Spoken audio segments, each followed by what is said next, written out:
What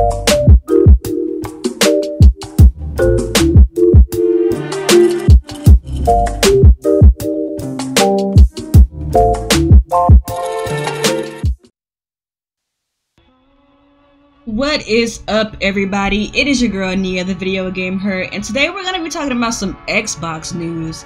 So, I know you guys have heard the news, right? So, the Xbox division has come out and said that they're going to be expanding what is going to be offered with Xbox Games Pass. So I'm going to read a little excerpt from you guys. It's going to be from the official Xbox website. And the article goes as follows. I'm not going to read you the whole thing. I'm just kind of going to read some bits and pieces and things, okay?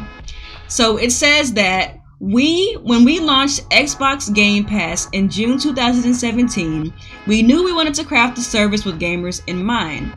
That meant a diverse, expanding library of over 100 games and counting, matched with one monthly price and unlimited access to download and play full fidelity experiences.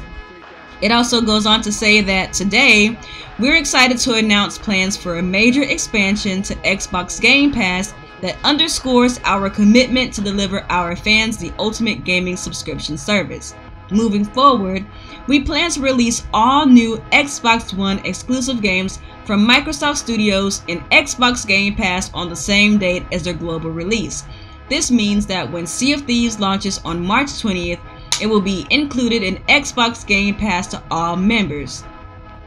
This plan to bring new games timed with their global release into Xbox Game Pass not only includes announced games like Sea of Thieves, State of Decay 2, and Crackdown 3, but future unannounced games from Microsoft Studios, including new iterations of our biggest Xbox One exclusive franchises such as Halo, Forza, and Gears of War on the same day they launch. So currently, Xbox Game Pass is $9.99 a month, or it's $59.99 for 6 months, beginning on March the 20th. So there's been a lot of talk about this the last couple of days, and as a person who does not game primarily on the Xbox, this actually really excites me. To those of you guys who watch my channel, you know that I'm not really that versed in Microsoft. I've honestly only recently become acquainted with Microsoft. I never had the original Xbox. On the Xbox 360, I have some experience with it because I knew someone who had an Xbox 360, but I did not have one for myself. So my experience with the Xbox 360 is very limited. And the Xbox One is the very first Xbox I had ever purchased that was mine.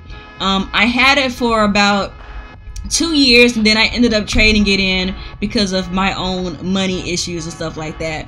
So just kind of give you a little bit of backdrop in my experience with the Xbox brand. But when I did have my Xbox One, I enjoyed it thoroughly. I played games like Halo and Titanfall, Hard Body. I loved Sunset Overdrive. It is still one of my favorite games of the whole entire generation. And I had a lot of fun with the Xbox brand. But let's talk about this Xbox Game Pass and how I think that it's going to affect the Xbox brand and the games division over at Microsoft. Also, a little side note, this service will also be compatible even for Play Anywhere games that are also on the PC. And as a person who does have a capable PC and Windows 10, this appeals to me even more. So, as far as my thoughts, I feel like Microsoft is finally taking advantage of their niche. Because, I mean, we all know Microsoft is a software giant. The Windows OS is one of the biggest, if not the biggest, OS in the world. I mean, you know, we have things like Google Android and Apple and all of that stuff. But if we're talking about strictly the PC platform, Windows is pretty much where it's at. It's one of the most supported OSs in electronics, period.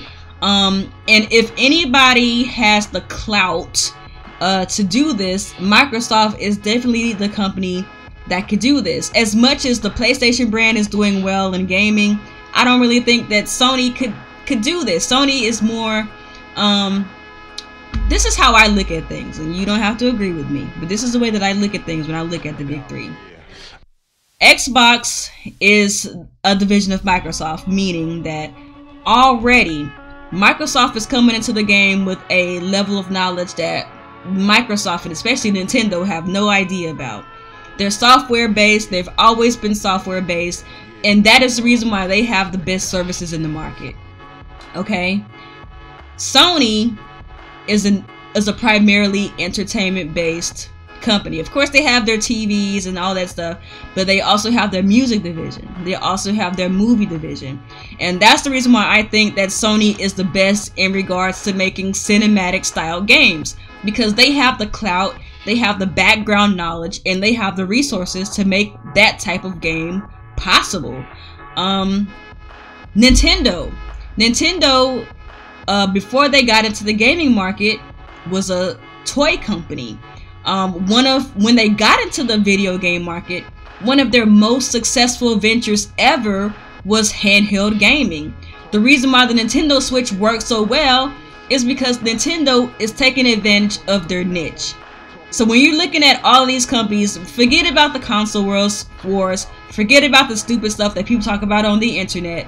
All of these companies have their great thing that they're great at. All of them are currently taking advantage of their niche.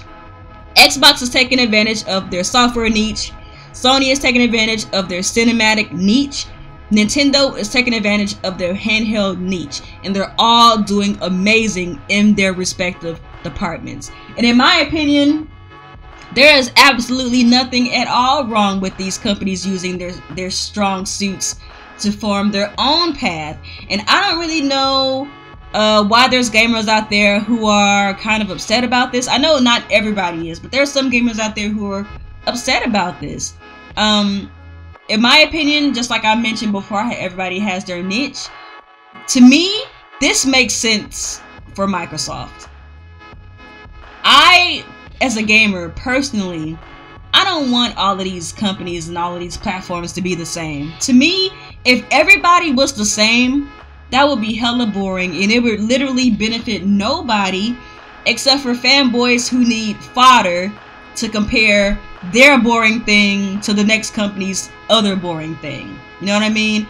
I feel that gamers as a whole need to accept that gaming is a medium, just like every other entertainment medium, evolves and changes. Whether we want to believe it or not, whether we accept it or not, gaming is headed to a digital future in the same way that movies are headed to a digital future, in the same way that music has already been adapted to a digital future. And considering that Microsoft is an OS company that specializes in software, they're getting to the point now where they're looking beyond the visage of a black box. They're trying to be the competitors to Apple. They're trying to be the competitors to Netflix. They're trying to be the competitors to Hulu. And I think that, personally, it's a little silly to expect gaming to remain stagnant and to remain the same, while other entertainment mediums have also been moving forward and also been moving towards a more inclusive future. That's just my opinion. I personally think that this move is brilliant on behalf of Microsoft. They are taking advantage of their strengths and they're going with it. People are afraid that if this takes off and this is a big thing, then that means that Microsoft will probably stop making the actual box, Xbox, and it will become a service. And to that I have to say, okay, but that doesn't mean that the Xbox brand is dying. That means that the Xbox brand is actually evolving. If you are used to playing on PC, go look on PC. What is the biggest OS or the biggest game front on PC right now? Steam. Steam dominates on PC. Microsoft could potentially get on that level, and they will make way more money competing with Steam than they ever will competing with Nintendo and Sony. Think about it, like in the long run, this could make Microsoft so much money that they have more money to focus on other game-related things in the future. And that's kind of the way that I look at it. So in the future, we could potentially be playing Microsoft games on PC. We could potentially be playing Microsoft games on Surface tablets, which is already happening on both fronts. We could be playing Xbox games on smart TVs like we can do with Netflix and Hulu. Literally, this method, the sky is the limit for Microsoft, and I support them 100% in this venture. And I know there's this whole idea that if this takes off on the back end, if you liked physical games, or if you like physical games, this is leading to a future where physical games are basically extinct. And I hear you. That is a very valid concern. But as a person who already plays on the PC, I'm kind of doing that anyway. You know what I'm saying? And I know that that doesn't apply to everybody, so it seems like a very selfish standpoint. But like I mentioned before, movies are doing it. Music is doing it. Hell, comic books and books are doing it. Ebooks and e-comics now. Everything is going towards a digital future. And that's literally everywhere. It's not just gaming. So that's all I can say about that, man. I think Microsoft is brilliant. I think that the price of basically 2 games for a whole year gets you access to over 100 games. And then you get new Microsoft exclusives on top of that on the same day. Bro, I'm sorry, but that's tight. And if I had the money, I would probably get another Xbox. Anyways, man, y'all tell me how y'all feel about this. We can chop it up in the comment section. And I'll talk to you guys later. Peace out. Every day I'm hustling. Every day I'm hustling.